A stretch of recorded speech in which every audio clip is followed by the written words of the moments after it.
Halo, apa kabar semuanya teman-teman? Semoga kita semua dalam keadaan sehat walafiat. Amin ya robbal alamin. Teman-teman, ini adalah video kedua tentang pengalaman pribadi saya berinteraksi dengan teman-teman di Malaysia.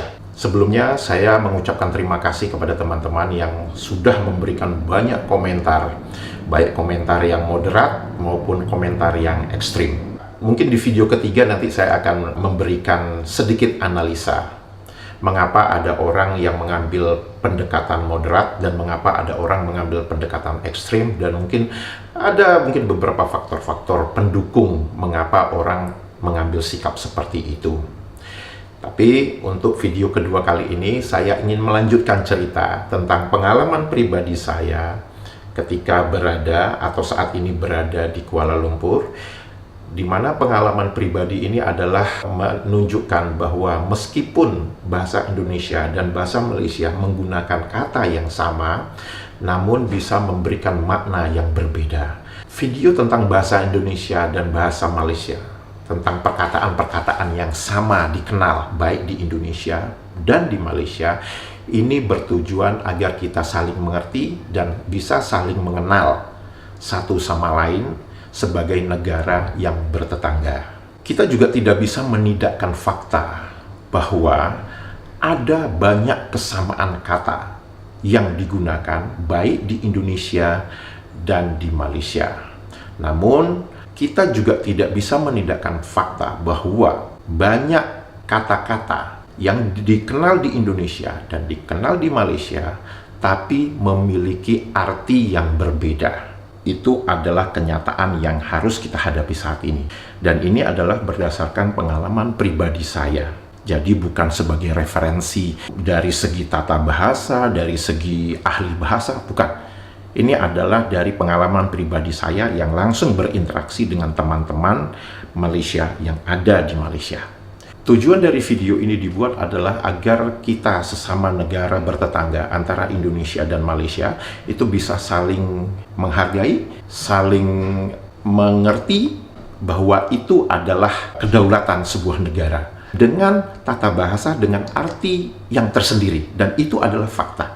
Bahkan kalau misalkan untuk teman-teman yang beragama Islam kan sangat mengerti, sangat tahu bahwa ada dalam salah satu ayat dalam kitab suci agama Islam, Al-Quran, itu disebutkan bahwa manusia itu diciptakan berbeda-beda agar kita saling kenal mengenal. Oke? Saya yakin teman-teman Indonesia, bahkan saya yakin juga teman-teman di Malaysia itu mengetahui ada satu pepatah atau mungkin dua pepatah ya yang mungkin kita sudah pernah dengar sejak kecil, waktu mungkin sejak sekolah, waktu di SD atau SMP atau SMA bahkan ya, bahwa ada dua pepatah, yaitu yang harus kita ingat bahwa lain padang, lain belalang, lain lubuk, lain ikannya. Jadi begitu kita di Indonesia, ya ini arti katanya ya ini, kalau di Malaysia arti katanya ini. Itu ingin saya jelaskan kepada teman-teman semua bahwa kalau orang Indonesia ke Malaysia, inilah pengalaman-pengalaman saya yang saya sharing kepada teman-teman agar teman-teman juga bisa mengerti bahwa oke, berarti kalau di Indonesia artinya ini, di Malaysia artinya itu. Jadi kita terima aja itu sebagai satu perbedaan yang justru itu membuat kita mempunyai pengetahuan yang lebih luas begitu tentang tata bahasa di Indonesia dan tata bahasa di Malaysia. Dan di sini video ini, bahkan di video pertama, video kedua ini, dan video ketiga ini tidak mengatakan bahasa mana yang lebih superior.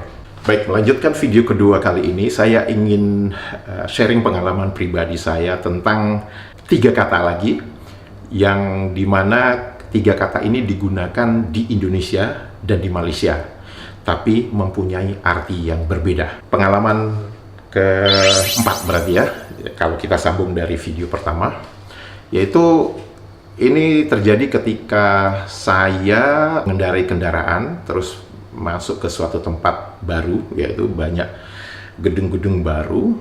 Kemudian saya melihat ada satu papan reklame atau papan iklan. Itu tulisannya gini, pejabat disewakan. Saya sebagai orang Indonesia saat itu belum banyak mengerti, belum banyak berinteraksi dengan teman-teman Malaysia. Itu otomatis saya akan langsung mesem-mesem, saya langsung ketawa sendiri. Ini maksudnya apa ya? Pengertian saya sebagai orang Indonesia, pejabat itu adalah orang dengan jabatan yang cukup tinggi di kantor pemerintahan. Makanya itu disebut pejabat. Ya. Itu pengertian saya. Namun begitu sampai di Malaysia, saya melihat, wah, pejabat disewakan ini maksudnya apa? Saya menanyakan kepada teman saya yang orang Malaysia. Saya tanya ke dia, itu maksudnya pejabat disewakan itu apa? Karena kalau pengertian saya, pejabat itu adalah orang.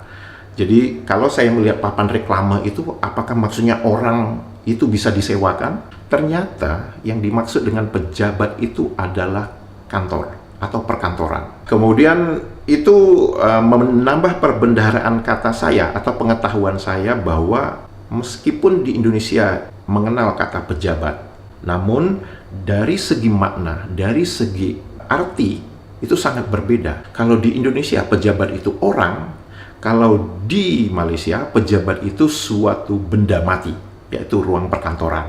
Nah, itu kepada teman-teman pengalaman saya yang keempat. Pengalaman kelima ini saat itu saya mau mengikuti acara ngumpul-ngumpul dengan teman-teman di Malaysia. Beberapa teman-teman itu bertanya kepada saya, nanti kamu mau ke tempat ngumpulnya mau pakai apa? Waktu itu saya belum punya kendaraan. Saya mengatakan bahwa, saya mau ke sana nanti mau naik kereta.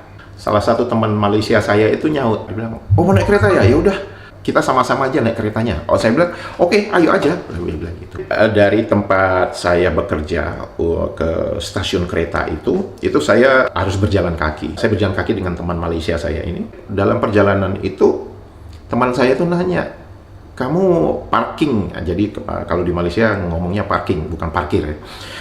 Teman Malaysia saya itu nanya, kamu parking keretanya di mana? Gitu.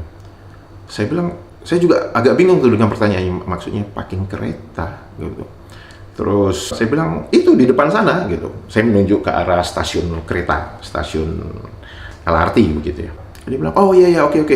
Nah begitu kita udah ngelewatin tempat parkir mobil gitu ya. Teman saya nanya lagi, kamu parking keretanya di mana? Terus kebetulan LRT-nya tuh lewat, di rel atasnya tuh lewat. Terus saya nunjuk, itu keretanya yang kita mau naik. Terus teman Malaysia saya itu dengan wajah bingung, saya juga dengan wajah bingung gitu. Terus saya bilang, ada yang salah dengan pengertian saya? Teman Malaysia itu, saya tuh ngasih tahu, oke, saya ngerti sekarang. Apa gitu. Nah, teman Malaysia saya itu menjelaskan kepada saya bahwa kalau di Malaysia, kereta itu mobil. Sedangkan kalau di Indonesia, pengertian di Indonesia, kalau kereta itu adalah merujuk kepada kereta api atau LRT atau MRT gitu ya, itu kereta gitu ya.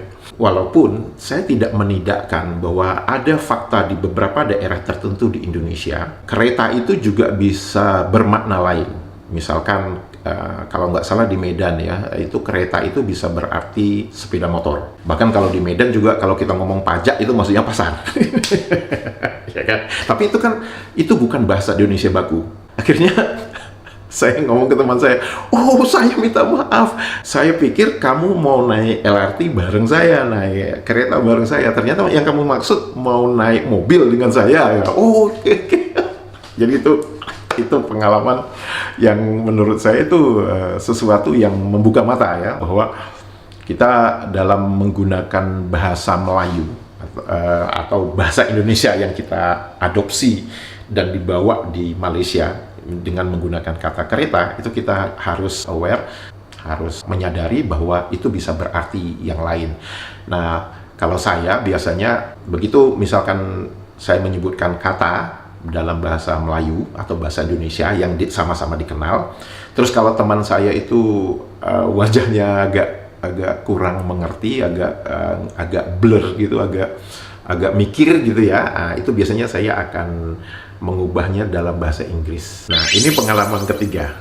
Pengalaman ketiga ini lucu banget. Lucunya itu karena apa? Karena kata ini dikenal di Indonesia dan kata ini juga dikenal di Malaysia. Tapi artinya sama sekali berbeda. Apa kata itu? Percuma. Dalam bahasa Indonesia, percuma itu adalah nggak ada gunanya atau useless gitu kan. Misalkan percuma aja aku ngomong sampai berbusa-busa, lu juga nggak ngerti gitu kan. Itu pengertian kita di Indonesia, tapi pengertian di Malaysia itu berbeda. Saya mau membeli SIM card, kartu untuk handphone, kartu SIM. Itu di situ tuh ada tulisannya kredit Rp30. Nah, saya berpikir kredit Rp30. Kalau kredit ada debit gitu maksudnya kan. Tapi saya berpikir ini kredit itu maksudnya oke, pulsa Rp30 lah gitu ya. Udah selesai. Terus ada tulisan bicara percuma 30 menit. Apa? Untuk teman-teman Indonesia, begitu membaca iklan itu pasti mengerutkan dahi. Kenapa? Ini ada pulsa Rp30, terus bicara useless, bicara nggak ada gunanya, 30 menit.